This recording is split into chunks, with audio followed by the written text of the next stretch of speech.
Ahora tus mediodías estarán completos. Ya llegó la doble vuelta.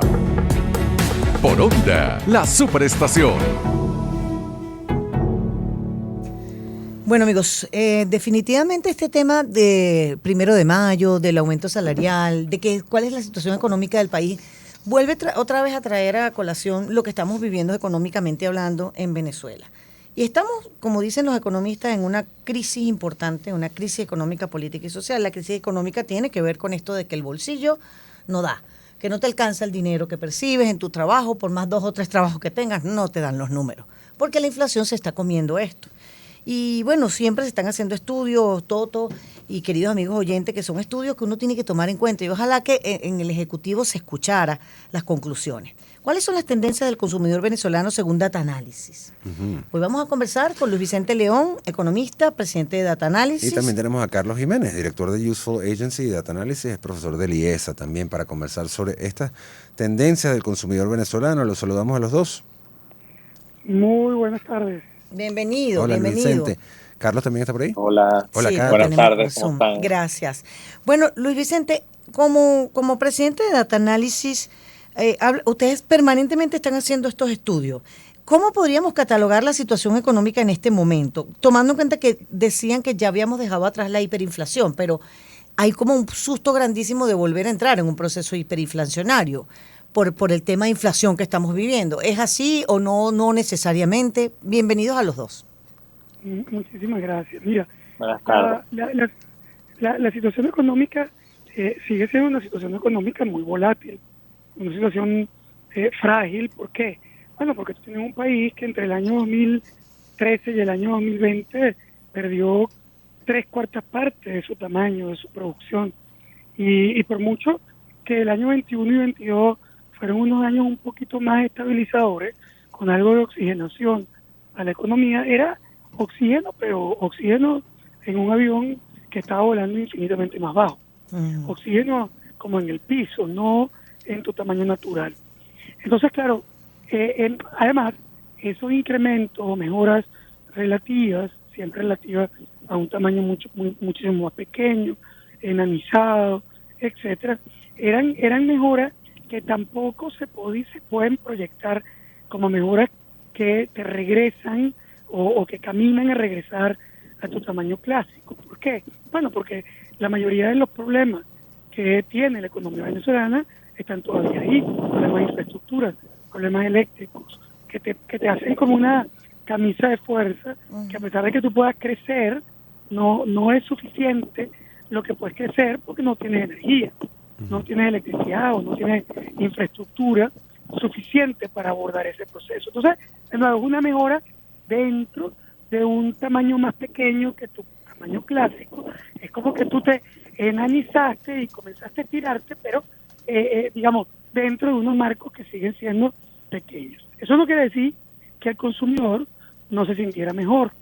Sí se sintió mejor porque después de 7 años cayendo, yo siempre uso el ejemplo del avión que venía volando a 40.000 pies de altura y que cayó estrepitosamente hasta llegar a 10. Y cuando todo el mundo creía que se iba a estrellar, bueno, él planeó, levantó la nariz y pasó probablemente a 12.000 pies de altura. Claro, si tú estabas a 10 y pasaste a 12 y tú creías que te ibas a estrellar, pues te sientes bien. Es decir, tu comparativo contra el negativo que tú pensabas, bueno, es mejor. Sí. Pero claro, si te comparas con tus 40.000 a los que tú has volado usualmente, te sientes que, bueno, que estás estrecho, que estás chiquito. El consumidor mejoró entre el 21 y el 22, sobre todo su expectativa, sintió que estaba mejor, que podía de alguna manera, abastecer mercados, podía conseguir productos aunque fueran más caros, podía generar algún trabajo que le pagaran en moneda extranjera.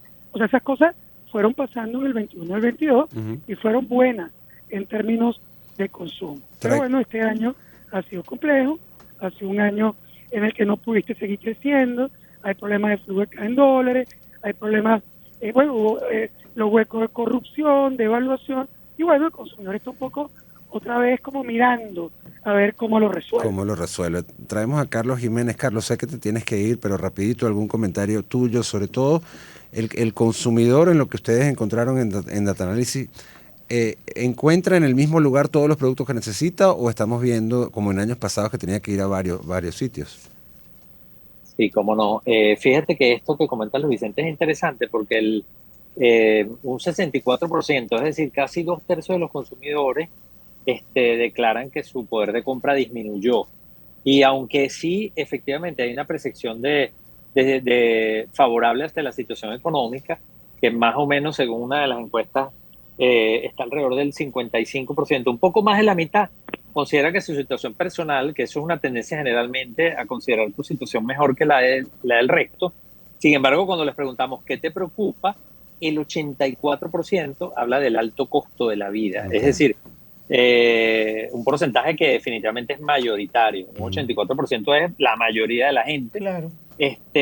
Así que el tema, esta situación de caída del poder de compra genera un par de comportamientos o dos grandes tendencias. Por un lado, el consumidor, que nosotros esa tendencia la llamamos demanda elástica, es un consumidor que tiende a ser sensible a precios, a comparar precios. Un poco para lo que me preguntas, sí, tenemos una proporción importante, estamos hablando de 60% busca productos en oferta o descuentos cuando compra, 55% compara precios en distintas tiendas, que por cierto lo hace como en muchas economías que tienden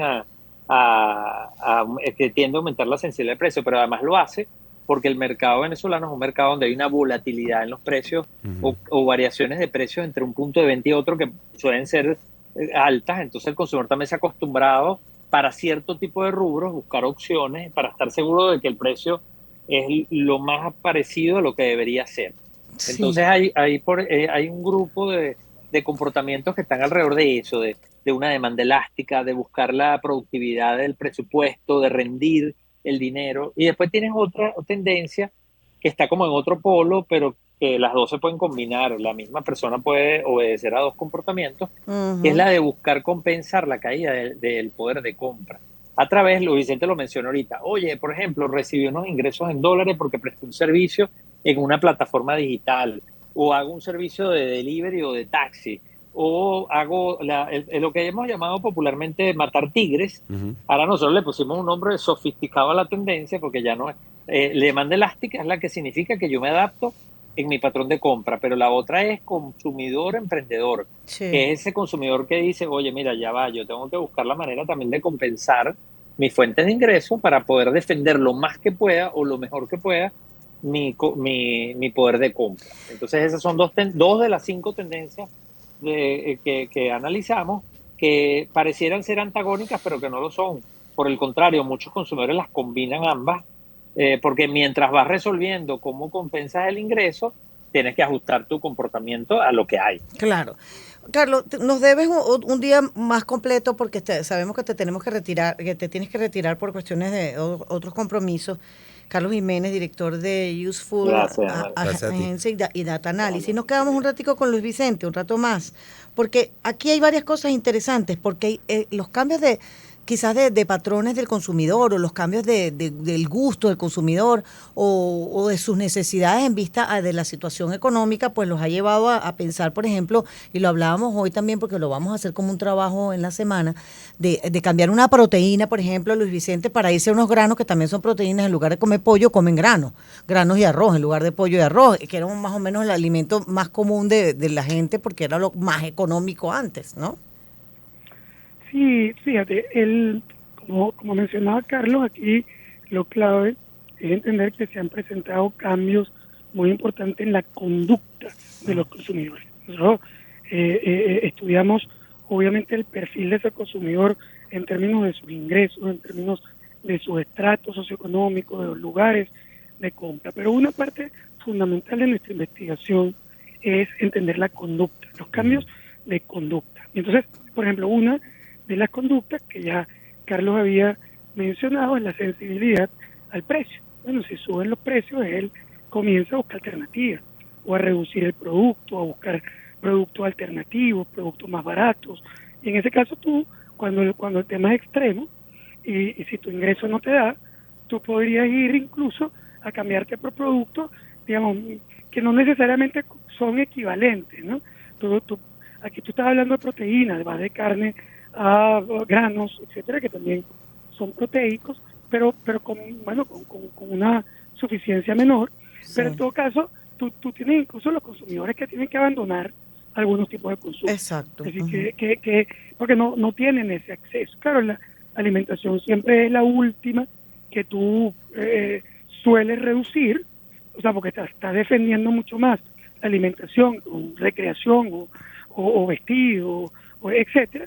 Pero bueno, llega un momento en el que esa restricción presupuestaria te obliga también a atacar tu presupuesto de alimentos. En el caso, digamos, de conducta, sin embargo, es importante entender que también los consumidores van a buscar soluciones. Uh-huh. Es decir, no solo se quedan pasivos reduciendo su consumo, sino que buscan alternativas de precio, Ujú. buscan algunos lugares donde puedan conseguir descuentos, financiamiento, etcétera, o también buscan la alternativa de generar recursos adicionales que les permitan preservar al menos su consumo alimentario. Pero hay también un elemento muy interesante, que es que los consumidores en muchos casos han reducido sus relaciones con las marcas. Antes se quedaban como más pegados en una marca y estaban dispuestos a pagar lo un que poco fuera más por ella. Uh-huh. Hoy no. Los consumidores son hipersensibles a precio.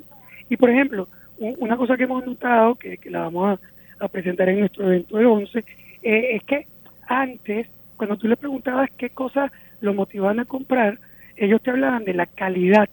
Es decir, la calidad era algo como fundamental en la decisión de compra. Hoy esa variable ni siquiera aparece. Perdió su potencia porque la gente asume es lo que que pueden tú pagar consigues.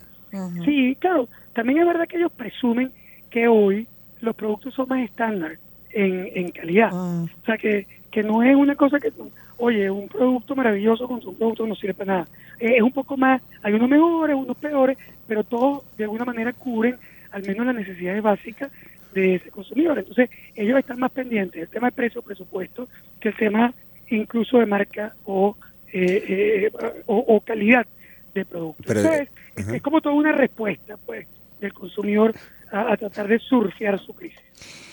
Una cosita para despedirte, Luis. ¿Los consumidores buscan soluciones y el mercado se los da? O sea, ¿realmente el sector comercio está preparado para dar estas soluciones, descuentos, etcétera, tomando en cuenta que el 55% compara precio y compra el más barato?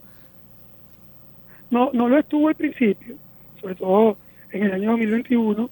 El mercado, claro, dio una reacción positiva de demanda en el 21. La gente empezó a comprar un poco más. Empezaron a aparecer más productos de abastecimiento, ya no eran la época de las 3 vueltas de cola en el supermercado para que no consiguieran muchas cosas, o ir a la farmacia que no hubiera antibióticos o antialérgicos. Ya en el 21 eso estaba más o menos superado, y como la gente venía de un proceso de desabastecimiento y de escasez muy fuerte, estaban dispuestos a comprar cosas incluso más caras. O sea, lo agarraron al principio dispuestos a conseguir cosas porque el anaquel antes estaba muy vacío. Pero bueno, ya en el año finales del 22, que la cosa se puso otra vez un poco más compleja y que la gente empezó a ver que la crisis seguía ahí, a pesar de estar mejor, comenzaste a ver que las respuestas comerciales también se presentaron. Se presentaron los comercios que empezaron a traer productos importados que podían ser un poco más baratos que algunos productos locales. Empezaste a ver una oferta mayor de marcas y de empaque distintos, y ahora este trimestre por primera vez vimos un desplazamiento hacia abajo, incluyendo las promociones, ofertas y fijación de precios. Hubo un desplazamiento hacia abajo de casi 6% en los precios en dólares. Eso solo ocurrió en este primer trimestre, del año, lo cual de alguna manera te dice que se está reaccionando. Ya veremos entonces. Luis Vicente, gracias por la Gracias, información. Luis. Gracias, un placer. Sí, un abrazo. Un placer. Luis Vicente León, economista.